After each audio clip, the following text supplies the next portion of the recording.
Assalamualaikum warahmatullahi wabarakatuh. Innal hamdalillah nahmaduhu wa nasta'inuhu wa nastaghfiruh wa na'udzu billahi min shururi anfusina wa min sayyiati a'malina. May yahdihillahu fala mudilla lahu wa may yudlil fala hadiya lahu.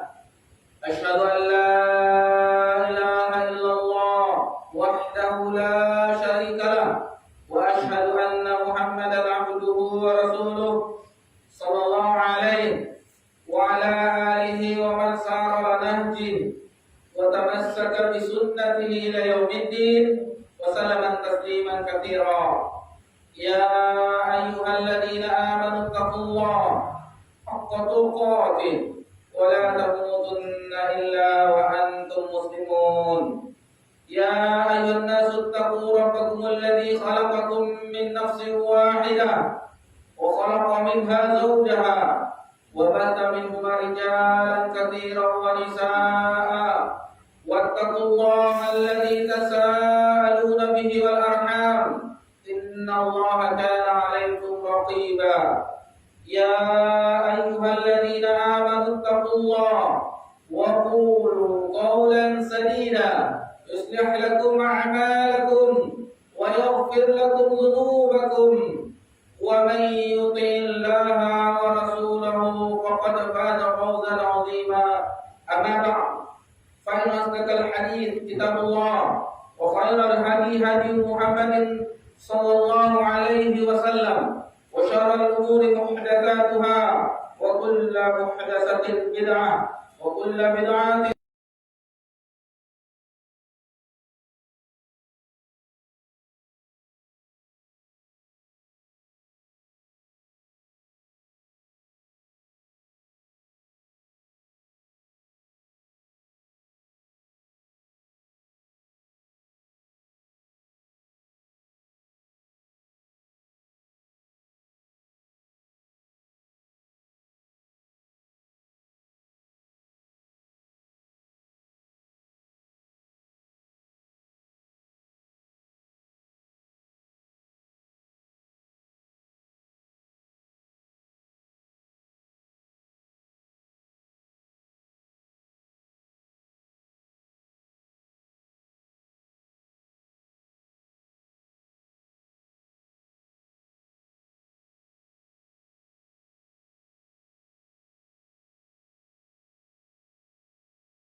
salatan, maka kita akan menyinggung sejenak mengingat kembali pelajaran kita di pekan yang lalu.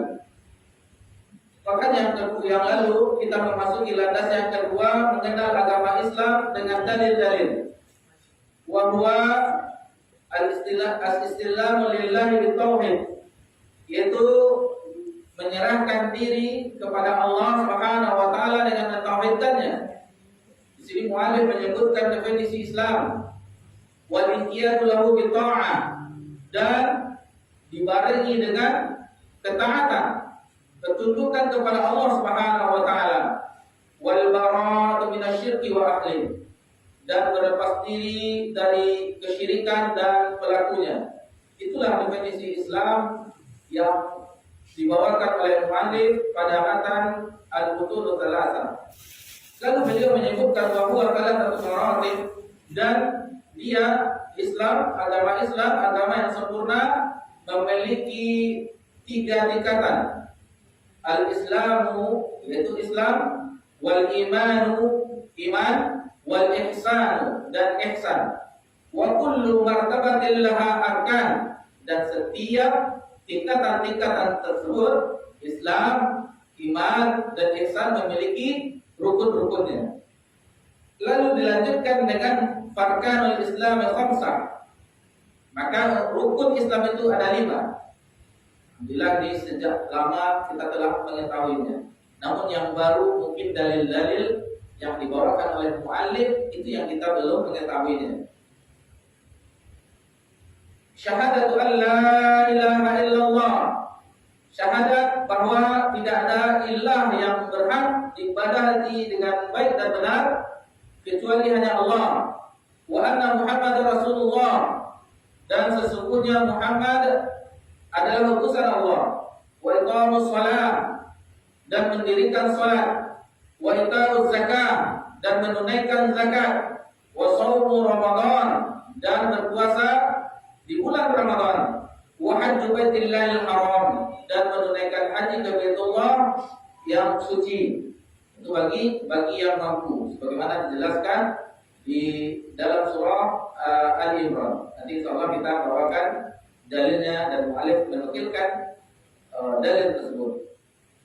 Fadalilul syahadati qaulu ta'ala, adapun dalil dari syahadah, Allah Subhanahu wa taala berfirman, syahidallahu annahu la ilaha illa huwa wal malaikatu wa ulul ilmi qa'iman bil qist. Allah Subhanahu wa taala bersaksi bahwa sesungguhnya tidak ada ilah yang benar kecuali Dia. Kemudian wal malaika, dan malaikat, wa ulul ilmi qa'iman bil qist, dan ahli ilmu yang menegakkan keadilan. La ilaha illahu al-azizul hakim, dan tidak ada ilah kecuali Dia yang maha aziz, yang maha agung, dan lagi maha bijaksana. Dalam surah Al-Imran ayat 18. Lalu disebutkan oleh muallif, ini telah kita bahas di pekan yang lalu secara ringkas untuk memurojaah kembali pelajaran kita yang telah kita pelajari di pekan yang lalu. Wa ma'naha, dan maknanya la ma'budu bihaqqin illallah. Tidak ada sesembahan yang benar, yang disembah dengan benar kecuali Allah. Itu maknanya. Makna la ilaha illallah biasanya kita sejak di MDA, TPA, MDTA namanya sekarang, itu definisinya, dan di terjemahan pun definisinya tidak ada Tuhan selain Allah. Tidak ada Tuhan selain Allah. Adapun definisi ini tidak mencakup apa yang dimaksud oleh ulama-ulama akidah. Karena ilah Tuhan banyak. Tuhan banyak, setiap agama memiliki Tuhan. Namun di sini jelaskan, ditekankan lagi, la ma'budu bihaqq illallah, tidak ada sesembahan yang hak kecuali Allah. Berarti selain Allah batil. Yang benar, yang baik, yang benar adalah Allah. Selain dari Allah, sesembahan yang ada di permukaan bumi ini batil, salah. Apapun yang disembah selain Allah, penyembahan tersebut adalah batil. La ilaha nafian. Nah, ini disebutkan rukunnya. Dua unsur, yang dengan dua unsur itu rukun dari la ilaha illallah. La ilaha nafian. La ilaha yaitu menafikan, meniadakan. Semua ilah itu ditiadakan. Semua ilah-ilah itu awalnya ditiadakan. Jami'aha yang min dunillah. Semua ibadah yang seluruhnya yang disembah selain Allah dinafikan, ditiadakan. Baru yang kedua rukunnya isbat, musbitan illallah, kecuali Allah. Dinafikan lalu ditetapkan. Nah, itu maksud dari syahadat la ilaha illallah. Musbitan al-ibadat Allah wahdahu la syarikalah fi ibadati. Dan ditetapkan bahwa ibadah bagi Allah saja dan tidak ada serikat sekutu pun di dalam baginya di dalam peribadatan kepadanya. Kama annahu syarika lahu fi mulki, sebagaimana sesungguhnya tidak ada syarikat baginya di dalam mulki, dalam kerajaannya, di dalam kekuasaannya tidak ada. Allah tidak berserikat di dalam kekuasaannya, di dalam kerajaannya tidak ada. Tidak ada. Lalu kita mengatakan, lalu untuk apa gunanya malaikat? Nah, itu adalah bukti kekuasaan Allah, bahwasanya semuanya tunduk kepada Allah SWT.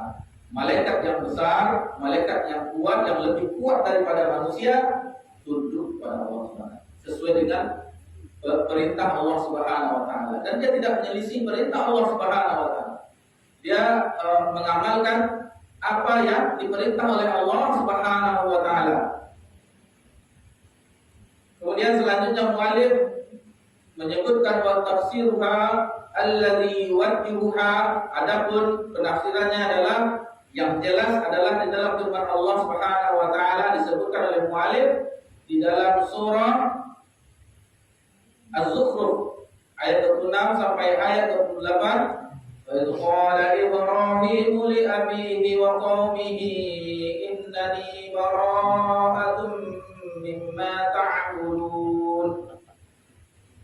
Dan ketika Nabi Ibrahim berkata kepada bapaknya dan kaumnya, sesungguhnya aku berlepas diri terhadap yang disembah selain Allah Subhanahu wa taala. Illal ladzi fatarani, jadi kecuali terhadap yang telah menciptakanku. Fa innahu sayahdin, dan dialah yang telah memberiku petunjuk. Wa ja'alaha kalimatan baqiyatan fi 'aqibihi la'allahum yarji'un. Dan Nabi Ibrahim alaihissalam menjadikan kalimat tauhid tersebut tetap, dan dia langsung untuk keturunannya. Maksudnya itu ditetapkan juga untuk anak keturunannya, la'allahum yarji'un, dan semoga dengan kalimat tauhid tersebut mereka kembali kepada Allah Subhanahu wa taala.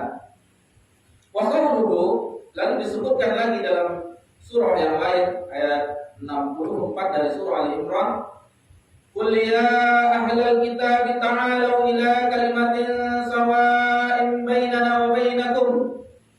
Katakanlah wahai ahli kitab, diseru ahli kitab, orang-orang yang pernah turun kepada mereka kitab suci, dan kita juga membenarkan kitab suci. Alladzina yu'minuna bima unzila ilaika wa ma unzila min qablik. Kita juga membenarkan kitab-kitab sebelum kita, suhuf-suhuf sebelum kamu, suhuf Ibrahim wa Musa, lembaran dari Ibrahim dan Musa. Kitab suci seperti juga Taurat, Injil, Zabur, kita juga beriman. Beriman juga kita dengan Al-Qur'anul Karim. Itulah keunggulan umat Nabi Muhammad sallallahu alaihi wasallam, mengimani seluruh rasul dan mengimani seluruh apa yang telah diturunkan kepada nabi dan rasul sebelumnya. Berbahagialah kita menjadi umat Nabi Muhammad sallallahu alaihi wasallam, walaupun kita diakhirkan hidup di permukaan di bumi ini, namun kita yang pertama nanti yang akan dihisab dan mendahului umat-umat yang lain bagi yang selamat untuk memasuki surga. Dan hati-hati bagi yang mencelakakan dirinya, maka mereka juga yang pertama menjadi penghuninya seburuk-buruk tempat kembali. Lalu dikatakan kepada ahlul kitab bahwasanya ta'alau, dikatakan ta'alau, mari kita bersama-sama ila kalimatin sawa'in bainana wa bainakum, yang sama antara kami dan kamu.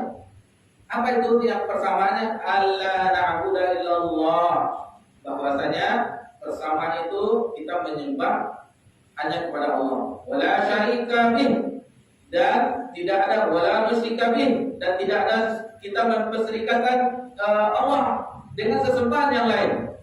Wala musyrika bihi syai'a wala yattakhidha ba'duna ba'dan arbaban min dunillah, dan jangan menjadikan sesuatu di antara kita dengan yang lain arbaban min dunillah, sesembahan Tuhan-Tuhan selain Allah Subhanahu wa taala. Fa in tawallau, jika mereka berpaling, faqulu syhadu bi anna muslimun, maka bersaksikanlah bahwasanya kami adalah orang-orang yang berserah diri, kami adalah orang-orang yang Islam. Baik, sampai di situ pelajaran kita di pekan yang lalu dan insya Allah kita akan lanjutkan. Mudah-mudahan kita bisa menyelesaikan penjelasan dari rukun Islam. Ini karena penjelasan dari rukun Islam baru syahadat la ilaha illallah yang kita selesaikan. Mungkin kita agak cepat membahasnya, tidak terlalu panjang. Insya Allah mudah-mudahan di malam hari ini kita bisa menyelesaikan dari penjelasan dari rukun Islam. Baik. ودليل الشهادة أن محمد رسول الله قوله تعالى لقد جاءكم رسول من أنفسكم عزيز عليه ما عنتم حريص عليكم بالمؤمنين رؤوف رحيم. Lalu mu'alif menyebutkan wadalilu syahadah anna Muhammad Rasulullah. Adapun dalil dari syahadat persaksian Muhammad adalah Rasulullah, qaulu ta'ala adalah firman Allah Subhanahu wa ta'ala, yaitu di dalam surah At-Taubah. Mu'alif menyebutkan dalam surah At-Taubah ayat 128, laqad ja'akum rasulun min anfusikum, sungguh telah datang kepadamu Rasul min anfusikum, dari jenis dirimu sendiri. Sebagaimana firman Allah Subhanahu wa taala di dalam ayat yang lain dalam surah Al-Jumu'ah ayat yang kedua, Allah Subhanahu wa taala berfirman, "Walladzi ba'atha fil ummiyina rasulan minhum yatlu 'alaihim ayatihi wa yuzakkihim wa yu'allimul kitaba wal hikmah wa in kanu min qablu lafi dhalalin mubin." Dari orang Arab, dari jenis manusia, dan tidak dari jenis jin atau yang lainnya. Bahkan sama-sama di antara mereka orang Arab terdahulu sama-sama buta huruf, tidak bisa membaca dan menulis sebagiannya. Adapun sebagian yang lain bisa juga dia membaca dan menulis, bahkan sebagian bisa bahasa Persia, bahasa Romawi, bahasa Ibrani. Seperti orang bin Nawfal, dia mengetahui bahasa Ibrani, yang ketika itu kitab Injil berbahasa tersebut. Jadi dia mengetahui ketika Nabi SAW menerima wahyu, maka diceritakanlah keadaan tersebut oleh Khadijah, karena dia ada hubungan kerabat dengan Khadijah, maka dikatakan itu adalah namus. Maksudnya itu adalah malaikat Jibril yang pernah datang kepada Musa. Itu yang membuat Khadijah sedikit tenang melihat keadaan ketika pertama kali wahyu turun kepada Nabi kita Nabi Muhammad SAW. Azizun alaihi ma 'anittum. Jadi sangat berat baginya apa yang memberatkan. Itulah Nabi SAW, bagaimana pikirannya terhadap kita umatnya. Dan ini disabdakan oleh Nabi SAW, diriwayatkan oleh sahabat yang mulia Jabir bin Abdullah radhiyallahu anhu, yang diriwayatkan dalam Muslim di dalam kitab sahihnya, bahwasanya matalukum kamathali rajul awqada nara. Perumpamaan aku dan dirimu sebagaimana perumpamaan seorang laki-laki yang dinyalakan api. Bagaimana seseorang ketika api itu menyala, maka umat Nabi Muhammad faja'ala janaziba wa farash, seperti belalang-belalang atau laron yang apabila api dia akan mengejarnya. Nabi Muhammad SAW berusaha untuk menyelamatkan mereka. Itulah perumpamaan kita Nabi Muhammad SAW yang cenderung menyemburkan diri kepada jurang api neraka. Istilahnya kita lebih suka, cenderung kita di dalam berbuat kemaksiatan, cenderung jiwa kita untuk melakukan kesalahan. Kecuali yang orang yang Allah berikan taufik kepadanya, maka dia bisa membedakan menahan dirinya untuk melakukan hal tersebut. Tetapi pada umumnya, karena jiwa itu inna nafsal amaratu bisu, karena jiwa itu cenderung kepada keburukan. Aslinya jiwa kita itu cenderung kepada keburukan. Jadi sehingga ketika itu kata Nabi SAW, umatnya itu seperti laron yang ketika api ada, dia menceburkan diri, mengejar api tersebut. Lalu Nabi SAW berusaha untuk memegangnya, untuk menariknya agar tidak memasuki ke dalam neraka tersebut. Itulah perumpamaan yang disebutkan oleh Nabi sallallahu alaihi wasallam di dalam Sahih Muslim. Baik. Lalu selanjutnya, harisun alaikum bil mu'minina raufur rahim. Dan itulah Nabi sallallahu alaihi wasallam yang menginginkan kebaikan bagi kita umatnya. Alaikum bil mu'minina raufur rahim. Dan terhadap orang-orang yang beriman, Nabi adalah orang yang lembut dan penyayang. Dan itulah sifat Nabi sallallahu alaihi wasallam, bagaimana Nabi sallallahu alaihi wasallam lemah lembut kasih sayang terhadap orang-orang beriman. Adapun terhadap orang kafir secara muamalah itu biasa. Nabi sallallahu alaihi wasallam bermuamalah dengan orang-orang Yahudi itu biasa. Adapun dalam masalah ibadah, dalam masalah akidah, maka Nabi sallallahu alaihi wasallam tegas. Bahkan terakhir ada, terutama dalam surah At-Taubah, itu menjelaskan bagaimana memerangi orang-orang musyrik, orang-orang kafir itu diperangi.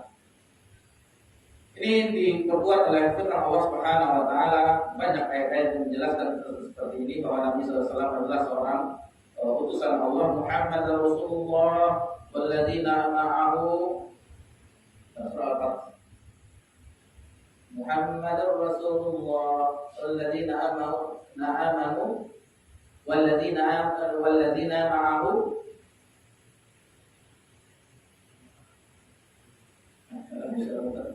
Itu di surat Al-Fath ayat 29, bahwasanya Allah menyebutkan bagaimana Nabi sallallahu alaihi wasallam Muhammad Rasulullah walladzina ma'ahu asyiddahu 'alal kuffar, orang-orang yang bersamanya yang keras terhadap orang kafir, ruhamna bainahum, dan berkasih sayang di antara mereka. Lalu Allah Subhanahu wa taala menyebutkan tentang bagaimana Nabi sallallahu alaihi wasallam diutus oleh seluruhnya, baik dari golongan jin dan manusia. Nabi diutus kepada seluruh kedua jenis makhluk ini. Dalam surah Al-A'raf ayat 158, Allah Subhanahu wa taala berfirman, "Qul ya ayyuhan nasu inni rasulullah ilaikum jami'a." Katakanlah, wahai manusia, sesungguhnya aku adalah utusan Allah atasmu semuanya. Semuanya. Berbeda dengan umat-umat sebelumnya, umat Nabi sebelumnya yang telah diutus para rasul. Para nabi dan rasul yang diutus sebelumnya hanya untuk kaumnya. Kaum Nabi Lut terhadap Nabi Lut, kaum Nabi Nuh, itu juga kaum Ad, kaum Tsamud, itu juga yang lain-lainnya. Maka itu khusus untuk kaum Nabi tersebut. Adapun Nabi Muhammad SAW diutus kepada seluruh manusia, seluruh ras, seluruh, baik dia berkulit putih atau berkulit hitam, maka itu Nabi SAW kepada seluruh manusia. Itu kelebihan Nabi SAW di antara nabi-nabi atau rasul sebelumnya, bahwa Nabi sebelumnya diutus hanya untuk kaumnya, adapun Nabi SAW diutus untuk seluruh manusia, jin dan manusia. Bahkan jin dan manusia, Nabi SAW diutus untuk mereka. Kemudian wa makna syahadati anna Muhammadar Rasulullah ta'atuhu fima amar wa tasdiquhu fima akhbar wa jitinabu ma anhu naha wa zajar wa alla yu'badallahu illa bima syara'. Selanjutnya muallif menyebutkan wa makna syahada anna Muhammadar Rasulullah, adapun dan makna dari persaksian sesungguhnya Nabi Muhammad adalah Rasulullah, apa maknanya? Apa konsekuensinya yang harus kita jalani apabila kita telah bersyahadat wa anna Muhammad Rasulullah? Alhamdulillah di pekan yang lalu la ilaha illallah sudah kita perkuat. Dimana la ilaha illallah itu kalimatut thayyibah, kalimatut tauhid, kalimatut ikhlas. Bagaimana konsekuensinya telah kita bahas. Alhamdulillah. Sekarang bagaimana dengan kedudukan syahadat Muhammad Rasulullah? Karena ini adalah asas, fondasi bagi hati kita, jiwa kita, tauhid di dalam jiwa kita untuk memperkokohnya. Tauhid dan iman adalah landasan keimanan yang harus diperkokoh dalam jiwa kita. Tidaklah sah seseorang masuk Islam sebelum mengucapkan dua kalimat syahadat. Dan bagaimana konsekuensinya ini yang kita tuntut, yang kita pelajari. Dan dalilnya alhamdulillah syahadat la ilaha illallah kita telah mengetahui dalilnya. Dahulu kita mengetahui syahadat bahwa la ma'budu bihaqqi illallah, kita tidak tahu dalilnya di mana. alhamdulillah kita telah mempelajari matan ini, kita mengetahui di mana dalilnya. Begitu juga dengan Nabi Muhammad SAW sebagai utusan Allah, ada dalilnya. Karena kita mempelajari Islam, bahwa Islam itu agama dengan dalil, bukan dengan perkataan manusia. Langsung dari firman Allah Subhanahu wa taala, langsung dari lisan Nabi yang mulia sallallahu alaihi wasallam. Maknanya disebutkan oleh muallif syahadat Muhammad Rasulullah ta'atuhu fi ma amar, yaitu mentaati apa saja yang diperintah. Yang diperintah oleh Nabi sallallahu alaihi wasallam, kalau kita bersaksi bahwa Nabi Muhammad SAW adalah utusannya, maka taatilah apa yang diperintah oleh Nabi Sallallahu Alaihi Wasallam. Yang kedua, watasdiku bima akhbar, yaitu yang kedua membenarkan apa-apa yang dikhabarkannya oleh Nabi Sallallahu Alaihi Wasallam. Lalu yang ketiga, wajtinabu ma'anhu naha wa zajar, dan menjauhkan apa-apa yang dilarang oleh Nabi, maka dijauhkan. Yang dilarang oleh Nabi SAW maka dijauhkan. Yang keempat, wa alla yu'badallahu illa bima syara', dan tidak beribadah menyembah Allah kecuali apa yang disyariatkannya, apa yang dicontoh oleh Nabi SAW. Dan sebagaimana yang kita ungkapkan di pekan yang lalu, disinilah kita lewat pintu ini kita akan membahas bid'ah. Lawan dari sunnah mengikuti Nabi SAW adalah bid'ah. Dengan mempelajari bid'ah ini, bagaimana bid'ah itu sebenarnya, mudah-mudahan dengan itu kita tidak alergi seperti itu. Kebanyakan kaum muslimin di negeri kita kalau mendengar bid'ah fobia, sedikit bid'ah. Kullu bid'atin dhalalah wa kullu dhalalatin finnar. Mereka telah mengkafir surga. Karena mereka tidak memahami apa itu bid'ah. Insyaallah akan kita bahas di kesempatan kita di malam yang berbahagia ini. Bid'ah itu tadi konsekuensinya, yaitu mentaati apa yang diperintah Nabi SAW, membenarkan kabar dari Nabi SAW.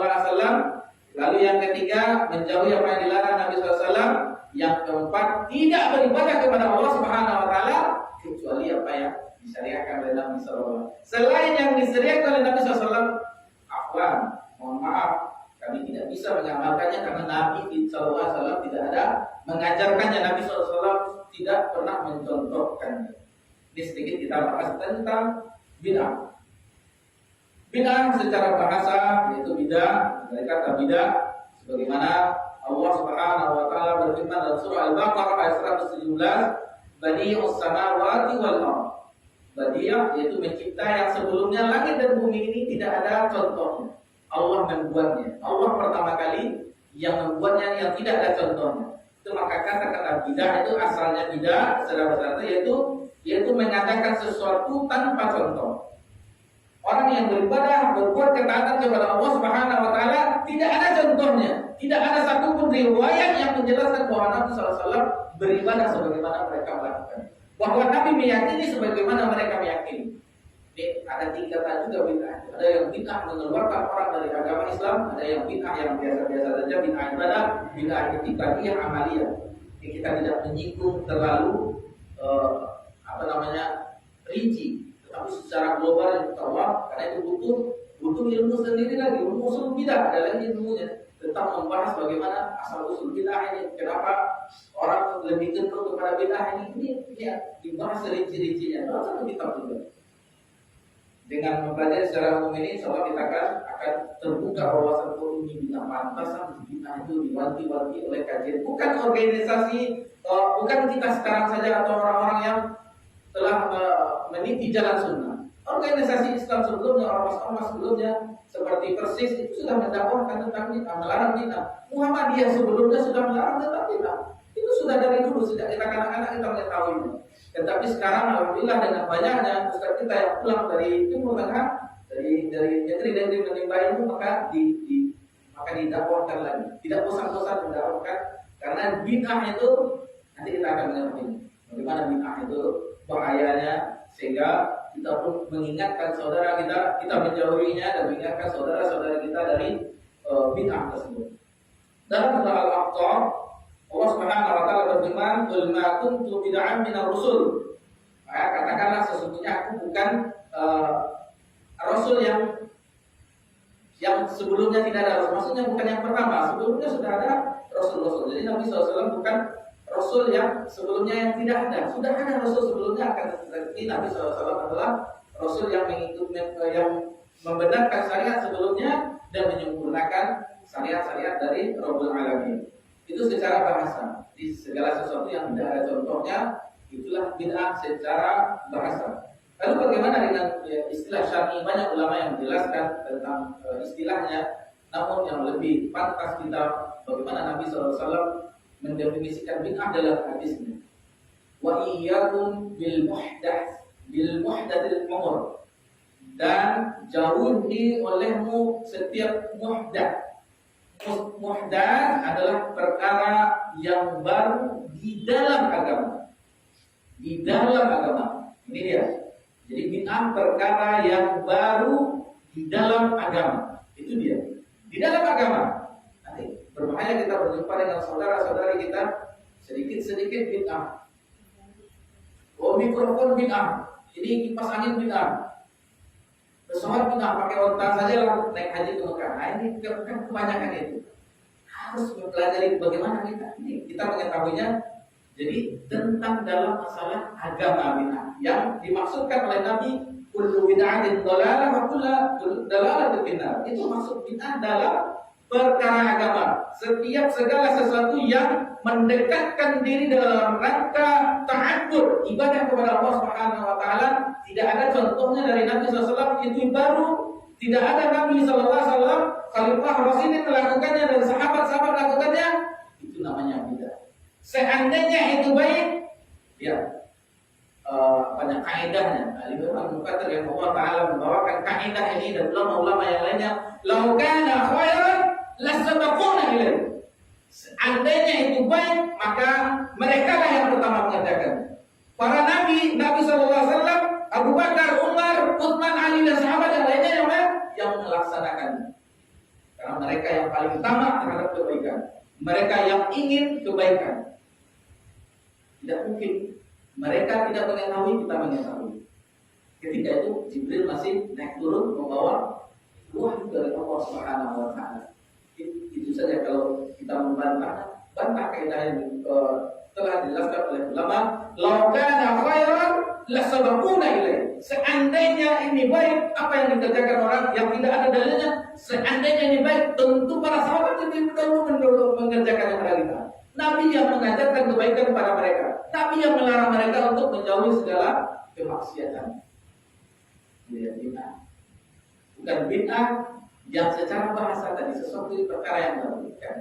Ada pun masalah sains, teknologi, masalah adat istiadat, masalah yang ini, maka Nabi SAW membuka pintu selebar-lebarnya. Antum a'lamu bi umuri dinikum. Kamu lebih mengetahui dalam masalah urusan dunia. Jadi dalam masalah teknologi, sains, obat dahulu tidak ada. Paracetamol dahulu tidak ada. Bid'ah juga itu. Jadi tentu tidak dikatakan bid'ah. Jadi bid'ah dalam masalah agama, dalam masalah agama Islam.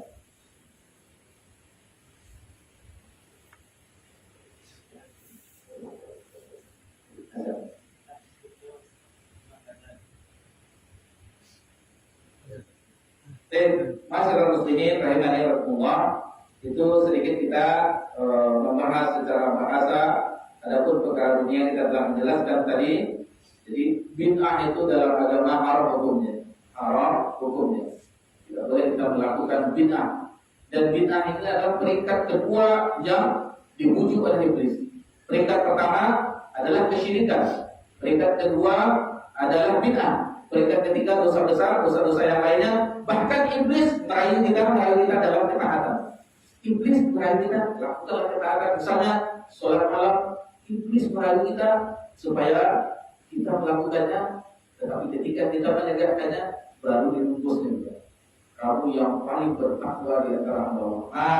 Muncul lagi, itu iblis itu senantiasa dari awal saja keluar dari surga. Apalagi kita senantiasa Allah pun membuka lebar-lebar pintu taubat kepada kita yang bersalah. Kita azan dulu.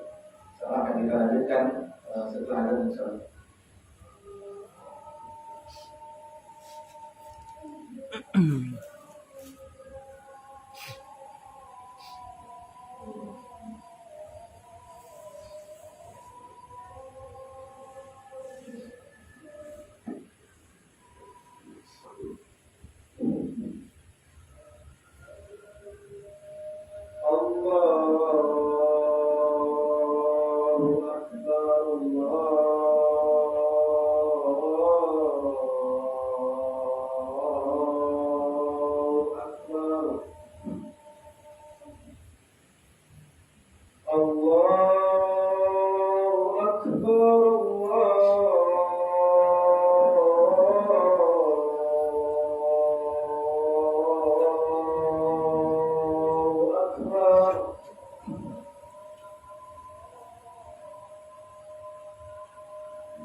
أشهد أن لا إله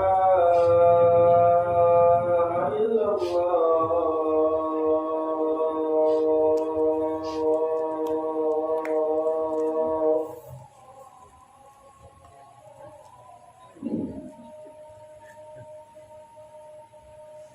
أشهد أن لا إله إلا الله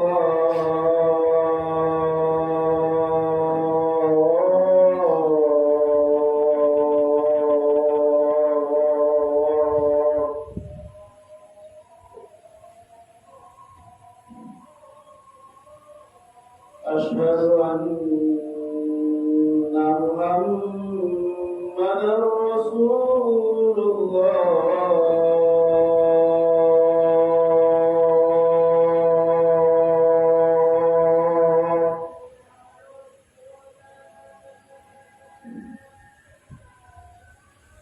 أشهد أن محمدا رسول الله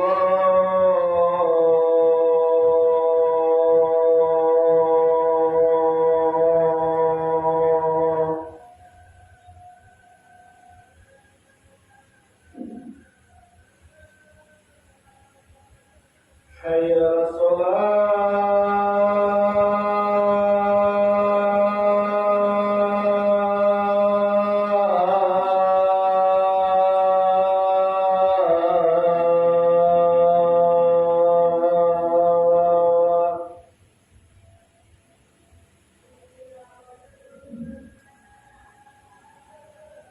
حي على الصلاة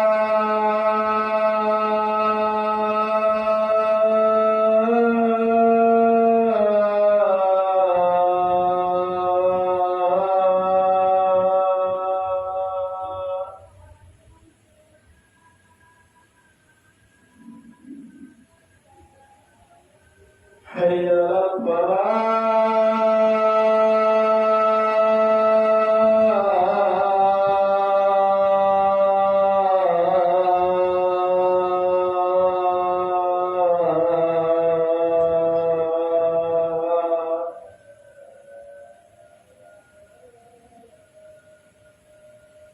حي على الفلاح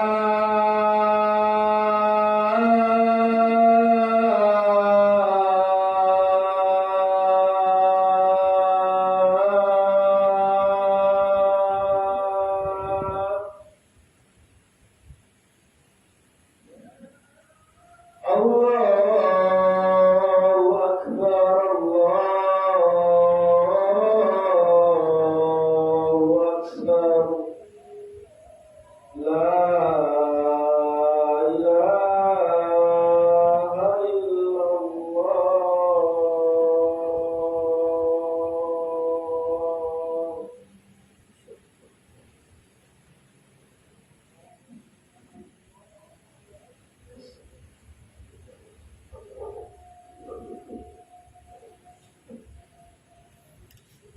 الحمد لله رب العالمين والصلاة والسلام على أشرف الأنبياء والمرسلين وعلى آله وأصحابه أجمعين أما بعد. Dan alhamdulillah agama kita adalah agama yang sempurna. Allah Subhanahu wa taala berfirman di dalam surah Al-Maidah, dan kita menghafal dan sering dibawakan oleh ustaz-ustaz dai-dai tentang kesempurnaan agama kita. Di dalam surah Al-Maidah Allah Subhanahu wa taala berfirman, "Al-yawma akmaltu lakum dinakum wa atmamtu 'alaikum ni'mati wa raditu lakum al-Islam dinan." Pada hari ini telah kusempurnakan bagimu agamamu, dan aku telah cukupkan nikmatku atasmu, dan aku waraditu lakum al-Islam dinan, dan aku redha Islam itu menjadi agama bagimu. Agama Islam adalah satu-satunya agama yang diridhai oleh Allah SWT. Inna dina indallah al-Islam. Sesungguhnya agama di sisi Allah adalah Islam. Wa may yattakhidh al-Islam dina fala yuqbala min. Barang siapa yang mencari agama selain Islam, maka tidak diterima baginya, tidak diterima agama tersebut. Jadi satu-satunya agama adalah Islam yang sempurna. Diungkapkan oleh para ulama terdahulu bahwa semua yang telah diajarkan oleh Nabi SAW, baik itu berupa kebaikan atau melarang kepada keburukan, sudah selesai semua dengan turunnya ayat ini. Jadi apapun yang tidak itu dalam masalah agama di hari turunnya ayat ini, maka setelahnya juga tidak agama. Apapun bentuknya, apapun yang di zaman itu turun ayat ini, bahwa itu tidak masuk bagian agama, maka setelahnya sampai akhir zaman, maka itu tidak bagian dari agama, tidak bagian dari agama. Masyarakat muslimin rahimahumullah. Lalu bagaimana seseorang menganggap bahwa bid'ah itu biasa-biasa saja? Ketahuilah hadirin wal hadirat yang semoga diberkahi dan dirahmati oleh Allah Subhanahu wa taala, bid'ah itu lebih dicintai oleh iblis daripada maksiat. Karena seseorang melakukan bid'ah, ia beranggapan bahwa dia sedang berada dalam ketaatan kepada Allah Subhanahu wa taala. Sementara pelaku maksiat, dia tahu, oh ini zina, ini khamar, ini judi, ini menipu. Dia mengetahui dan lebih mudah tobat daripada pelaku bid'ah. Pelaku maksiat lebih mudah tobat daripada pelaku bid'ah. Karena bid'ah dihiasi oleh iblis, dihiasi oleh syaitan, dan itu disukai oleh manusia. Perhatikan orang melakukan bid'ah itu mau bertengkar sama kita. Ini kan baik. Nah, ini kan baik. Ini adalah dalam rangka beribadah kepada Allah Subhanahu wa taala. Dan ini pun telah terjadi di zaman generasi kami. Zaman generasi kami sudah terjadi. Di zaman Sa'id bin Musayyab, ulama kami yang ketika itu di Masjid Nabawi, seseorang melakukan ibadah salat sunat, banyak ibadahnya antara azan dan iqamah yang syariatnya cuma 2 rakaat, dia melakukan banyak. Lalu ditegur oleh Syekh Imam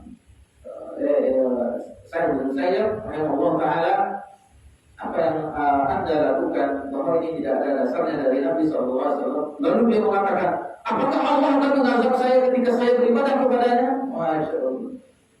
Salah. Masa Allah akan mengazab saya? Inilah ulama yang cerdas, yang mengetahui ilmu agama. Lalu dia mengatakan, Allah tidak mengazab Anda ketika Anda beribadah kepadanya. Namun Allah akan mengazab Anda karena Anda telah menyisihi Nabi Muhammad sallallahu alaihi wasallam. Kita marilah syahadat Muhammad Rasulullah. Jadi jangan sampai kita alergi, fobia dengan bid'ah lagi. Jangan sampai alergi. Dan ketahuilah bahwa kenapa bid'ah itu diancam dengan neraka? Nabi yang mengancam kullu bid'atin dhalalah wa kullu dhalalatin finnar. Sebagai mana yang lain membunuh itu masuk neraka, orang yang berzina itu masuk neraka, itu ancaman. Berarti itu adalah dosa. Itu adalah dosa, dan itu banyak yang tidak diketahui oleh orang. Dan orang yang pelaku bid'ah itu tidak mendapatkan pahala, bahkan tertolak amalannya. Man amila amalan laisa lahu amruna fa huwa radd, kata Rasulullah sallallahu alaihi wasallam. Barang siapa yang beribadah beramal dan tidak ada landasan urusannya bagi kami, maka bahwa randu, maka dia tolak. Orang yang capek-capek dalam ibadah, dan ini disinggung oleh Allah Subhanahu wa taala dalam surah Al-Kahfi. Dalam surah Al-Kahfi Allah Subhanahu wa taala di akhir-akhir surah Al-Kahfi, bagaimana orang yang bersusah payah akan tetapi amalannya tidak bermanfaat baginya.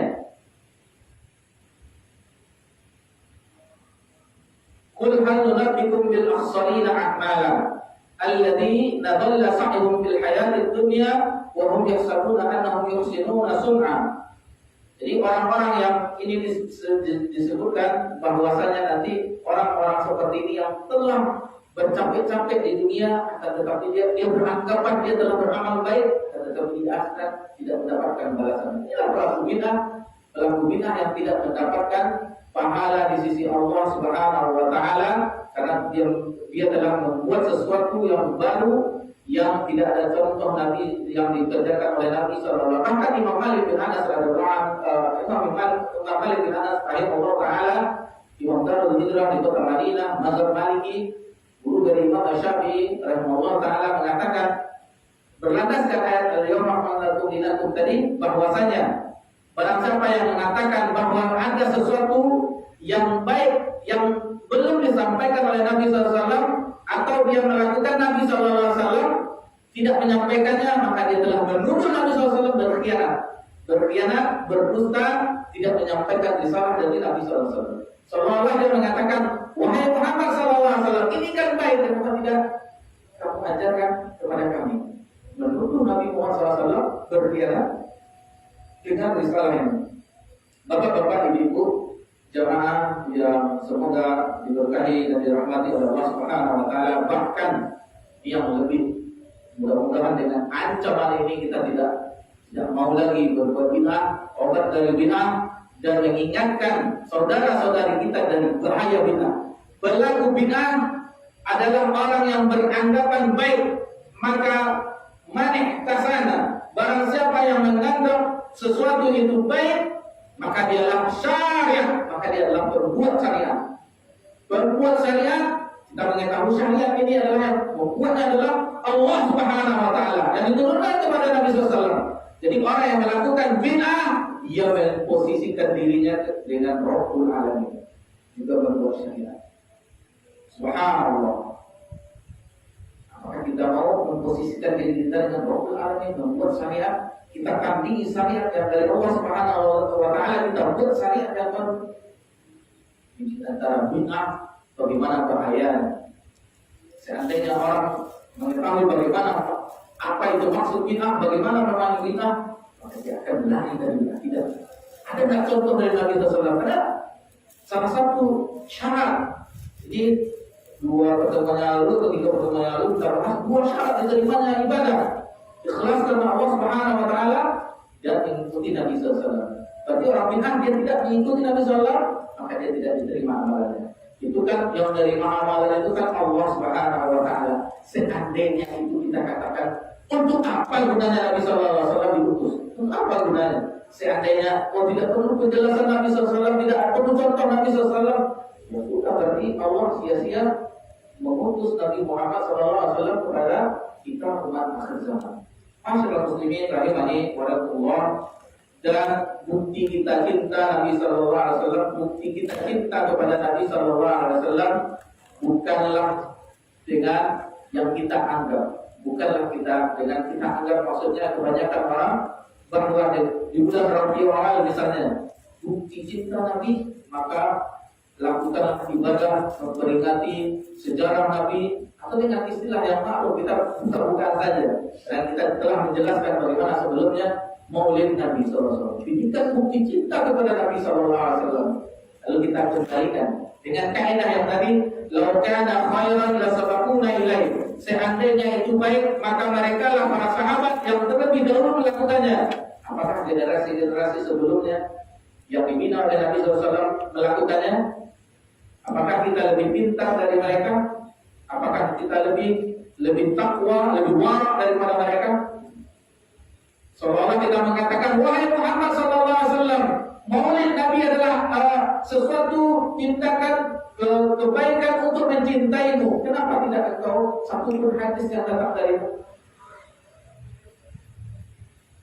Masyaallah muslimin rahimani Allah. Jadi bukti kita cinta kepada Nabi sallallahu alaihi wasallam konsekuensinya dengan mengikuti Nabi sallallahu alaihi wasallam sebagaimana firman Allah Subhanahu wa taala dalam surah Al-Imran ayat 31, "Qul in kuntum tuhibbunallah fattabi'uni." Katakanlah, jika kamu mencintai Allah, maka ikutilah Nabi sallallahu alaihi wasallam. Apa konsekuensinya kalau kita telah mengikuti Nabi sallallahu alaihi wasallam? Yuhibbukumullahu wa yaghfir lakum dzunubakum. Maka Allah akan mencintaimu. Allah mencintai kita kalau kita mengikuti Nabi sallallahu alaihi wasallam, wa yaghfir lakum dzunubakum, dan mengampuni dosa-dosa kita. Wallahu ghafurur rahim, dan Allah Maha Pengampun lagi Maha Penyayang. Dijelaskan oleh Al-Imam Al-Basri rahimahullah taala di dalam tafsir Mukatsir menyebutkan bahwa hadil ayat ini adalah ayat al-imtihan. Ayat imtihan maksudnya ayat ujian. Seseorang diuji dengan ayat ini. Ini ujiannya. Diuji dengan ayat dalam surah Ali Imran ayat 31. Apakah dia betul cintanya kepada Nabi sallallahu alaihi wasallam atau dusta? Maka dengan ayat ini. Qul in kuntum tuhibbunallah fattabi'uni. Jika engkau benar-benar mencintai Allah, maka ikuti Nabi sallallahu alaihi wasallam. Jadi konsekuensi kita mencintai Allah Subhanahu wa taala, mencintai Nabi sallallahu alaihi wasallam dengan mengikuti Nabi Muhammad sallallahu alaihi wasallam. Lalu dijelaskan ungkapan yang tidak yuhibbukumullah ya Allah, dijelaskan yuhibbukumullah. Permasalahannya bukan kita yang mencintai. Permasalahan kita dicintai. Kita yang dicintai oleh Allah Subhanahu wa taala. Allah Subhanahu wa taala Rabbul Izzati wa Jalalah yang mencintai kita. Kalau masalah cinta kita kepada Allah Subhanahu wa taala, cinta kita kepada Nabi sallallahu alaihi wasallam, memang kita sebagai hamba, sebagai umat memang dituntut seperti itu. Allah yang mencintai kita. Allahu Akbar. Dan ini adalah konsekuensi ayat ujian yang mesti kita berusaha terus menggali agama ini, berusaha agar kita ikhlas dalam agama ini, berusaha agar kita mencontoh Nabi sallallahu alaihi wasallam, dan praktek bagaimana para sahabat dalam mencontoh Nabi sallallahu alaihi wasallam sangat banyak. Salah satunya bagaimana kita ambil tidak semuanya. Salah satunya ketika terjadi perjanjian Hudaybiyah, di mana pasukan kaum muslimin, bukan pasukan, rombongan umroh kaum muslimin yang ingin umroh karena mereka telah lama tidak melakukan ibadah di Masjidil Haram, sehingga mereka sampai terbawa mimpi bahwa di antara sahabat mimpi lagi memakai pakaian ihram. Saking rindunya beribadah ke Baitullah, terbawa mimpi. Akhirnya tahun itu berangkat, tidak boleh masuk, terjadi perjanjian Hudaybiyah. Lalu Nabi SAW membuat tenda ke Makkah. Tidak jadi, mereka tahun itu tidak jadi berumrah di tahun itu karena terjadi perjanjian tidak boleh memasuki Masjidil Haram. Walaupun setelahnya terjadi waktu Mekah, namun ketika itu Nabi SAW bertahalul karena salah satu seandainya kita dalam berniat ihram ada sesuatu yang menghalangi, maka di situ kita bertahalul. Nabi mencukur rambutnya, lalu Nabi perintahkan pertamanya bukan, Nabi awalnya memerintahkan agar bertahalul, mengganti pakaian ihramnya dengan pakaian biasa dengan mencukur rambutnya. Tidak ada yang mendengar. Bukan mereka tidak patuh para sahabat, namun ketika itu mereka bagaimana kerinduan yang membuat kecewa setelah bertahun-tahun meninggalkan Mekah, hijrah ke Madinah, ingin beribadah di Masjidil Haram, di Baitullah Ka'bah, lalu tidak dapat. Perjalanan bukan perjalanan seperti sekarang dengan bus AC 8 jam atau kereta api Haramain 2 jam, bukan. Sekarang kereta api cepat 2 jam, bukan. Tapi dengan perjalanan yang menempuh berhari-hari perjalanan. Lalu mereka kecewa. Ketika itu Nabi SAW juga terlihat kekecewaan juga di wajahnya. Lalu dikatakan ketika itu Ummul Mukminin Ummu Salamah waktu itu, lalu dikatakan oleh Nabi SAW bahwa begini. Karena Ummu Salamah seorang istri yang cerdas, wahai Nabiullah, selayaknya kamu tahallul dahulu. Lalu Nabi SAW, jangan berkata-kata sedikit pun. Lalu Nabi SAW keluar dari tendanya, dari rumahnya, lalu Nabi SAW bersyukur tanpa berbicara. Melihat itu para sahabat langsung berbondong-bondong saling mencukur rambut sampai diriwayatkan sehingga saking berikutnya di antara mereka saling hampir mencelakai. Itu di antara bukti mereka mengikuti Nabi SAW. Lalu Abdullah bin Umar radhiyallahu anhu, bagaimana dia mencontoh Nabi SAW, jejak-jejak langkah Nabi SAW, gaya bicara Nabi SAW, bahkan di manasik haji.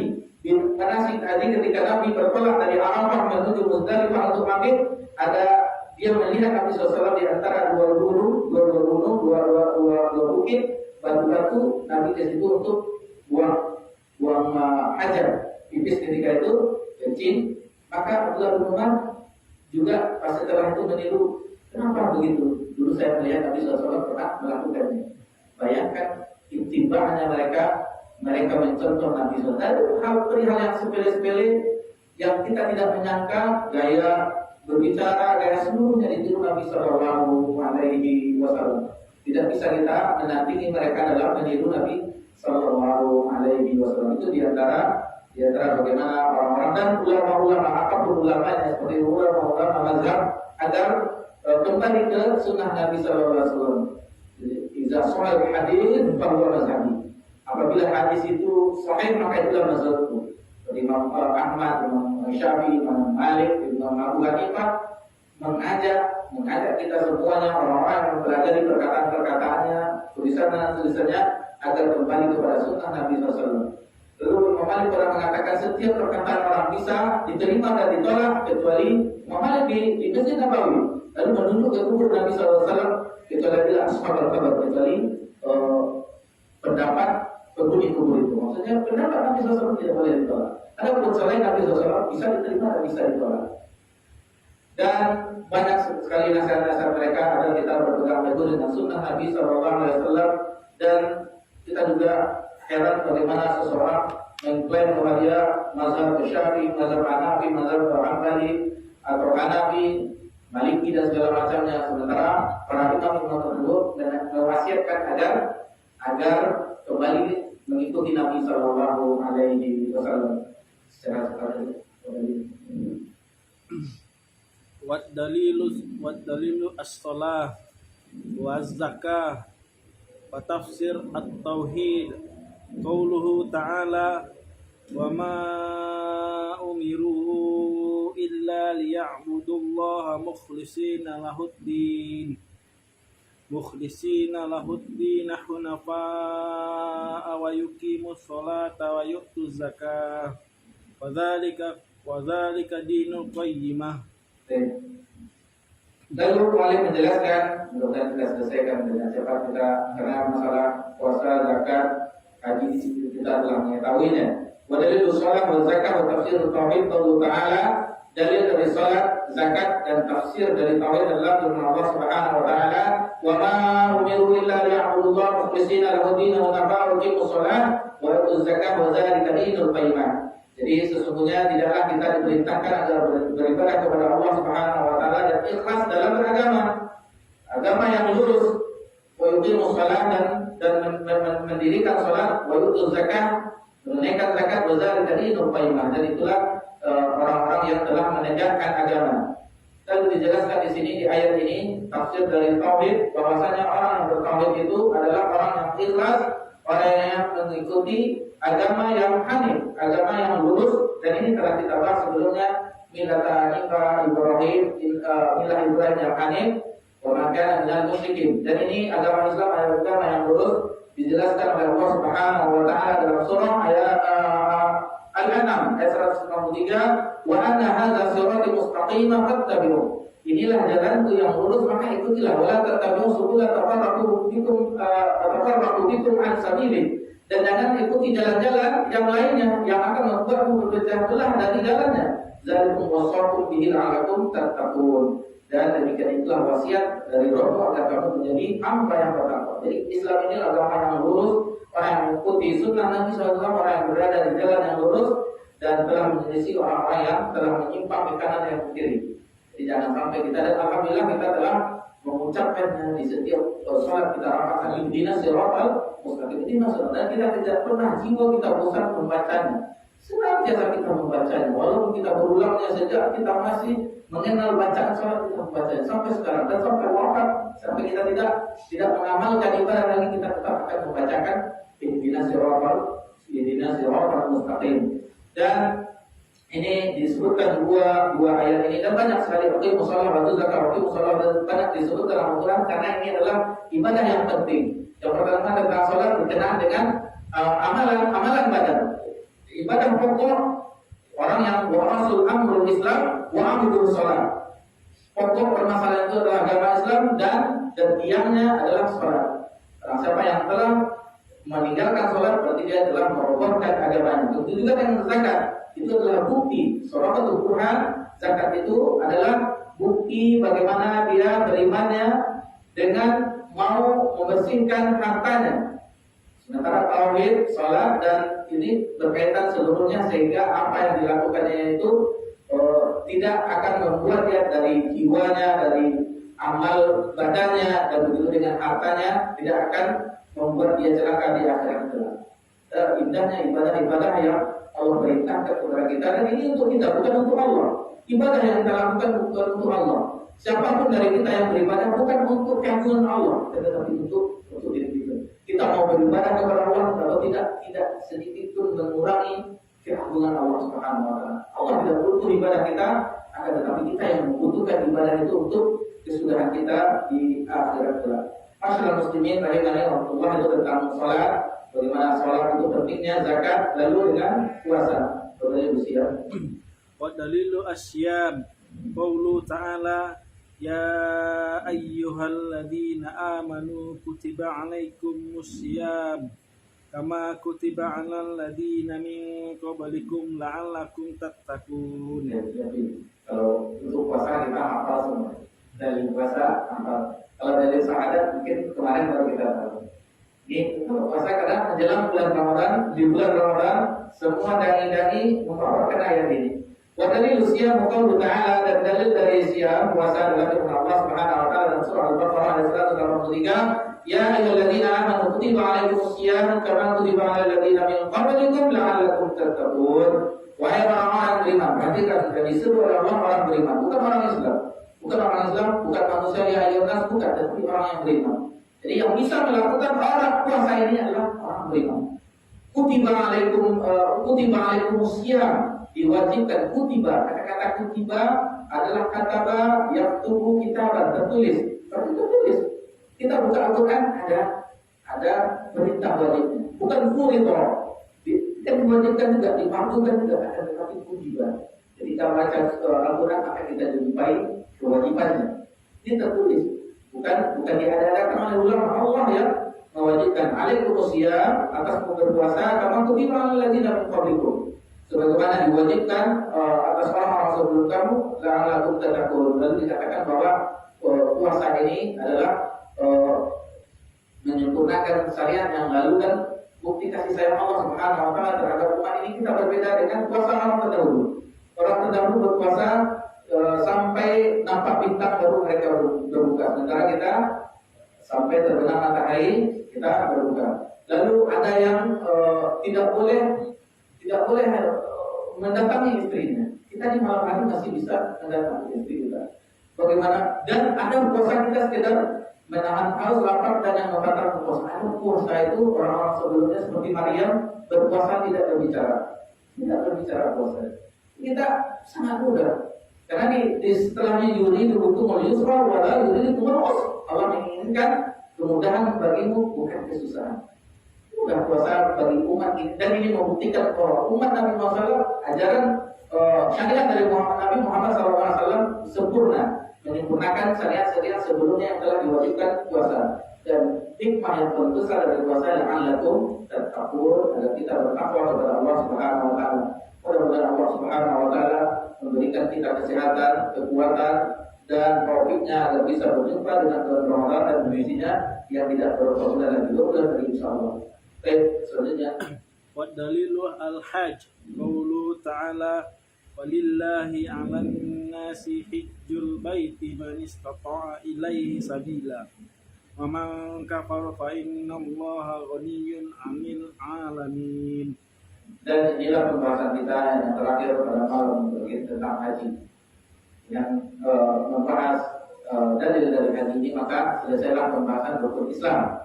Tentu tidak secara panjang lebar, cuma dengan pertemuan yang pekan yang lalu dan sekarang ini mewakili memahami kita dengan agama ini. Jadi kita telah mengenal rukun Islam, dalil-dalilnya, di mana letak ayatnya, di mana dijelaskan oleh mu'alim.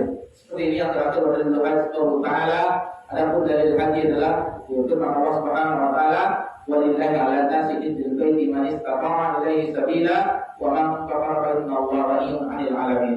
Dan diwajibkan atas manusia untuk haji ke Baitullah man istata'a. Man istata'a adalah bagi yang mampu dari segi keuangannya, hartanya, mampu dari segi fisiknya, sehat dia, mampu dari segi keadaan. Misalnya di perjalanan yang aman, lalu mampu juga ketika dia berangkat ada apa yang ditinggalkan untuk keluarga. Itu maksudnya yang dijelaskan oleh ulama istita'a, kesanggupan. Ada pun berhutang, berhutang berarti kita belum wajib untuk menunaikan ibadah haji.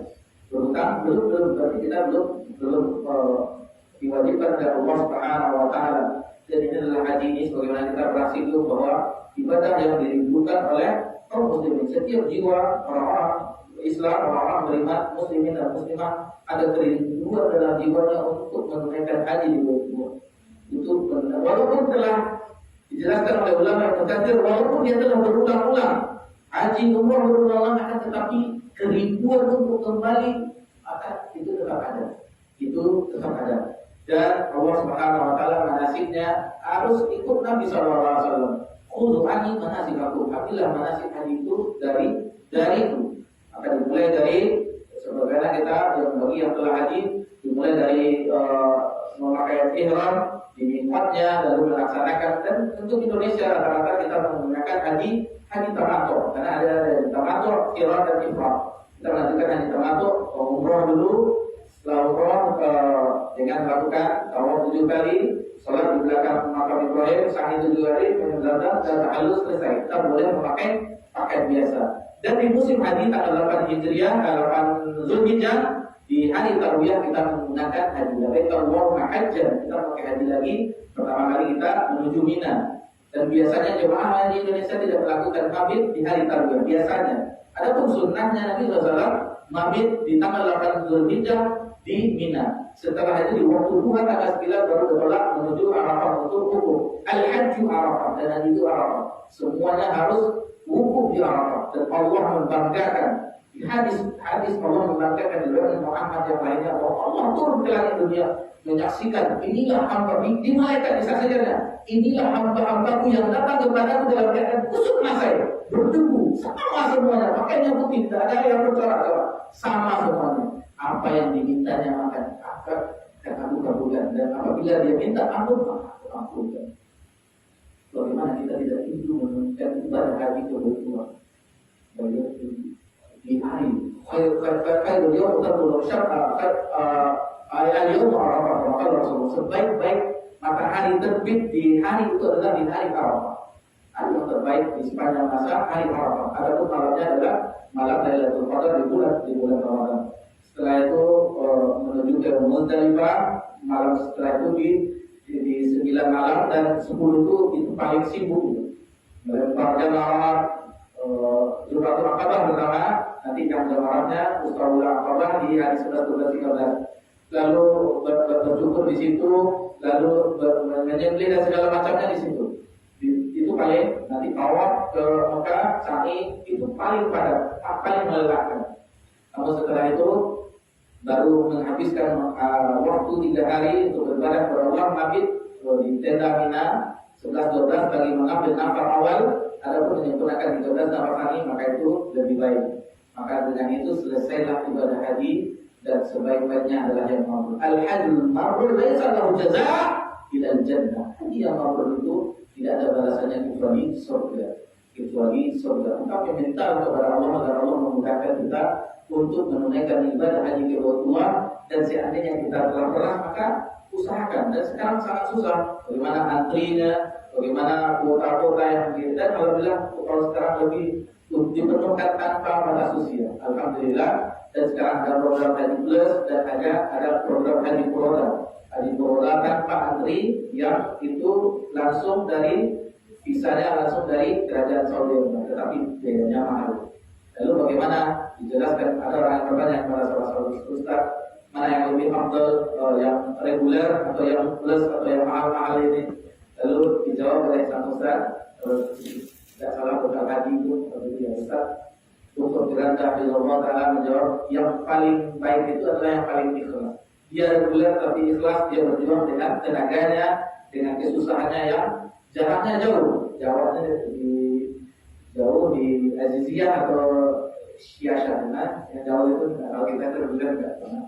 Lalu setelah itu bagi yang plus atau roda, dia dengan hartanya, berjihad dengan hartanya, walaupun fasilitasnya hotelnya dekat itu, tetapi dengan hartanya. Jadi yang paling afdal itu yang paling ikhlas dan paling ittiba mengikuti Nabi Sallallahu Alaihi Wasallam. Demikianlah, alhamdulillah malam ini kita selesaikan ma'rifatul Islam, baru rukun Islam. Tingkatan pertama rukun Islam, insyaallah akan kita sambung ke rukun iman dan rukun ihsan, tingkatan yang ketiga insyaallah. Dan mudah-mudahan apa yang kita bahas bermanfaat bagi kita, bisa kita amalkan dan menambah ketakwaan kita, keimanan kita kepada Allah Subhanahu wa taala. Mohon maaf kalau tidak ada kesalahan atau kekeliruan, dan mudah-mudahan ini bermanfaat juga bagi yang menyampaikan. Subhanallah bila dan terkabul dari Nabi Muhammad sallallahu alaihi wasallam wa ala alihi wasallam. Alhamdulillah rabbil alamin. Wassalamualaikum warahmatullahi wabarakatuh.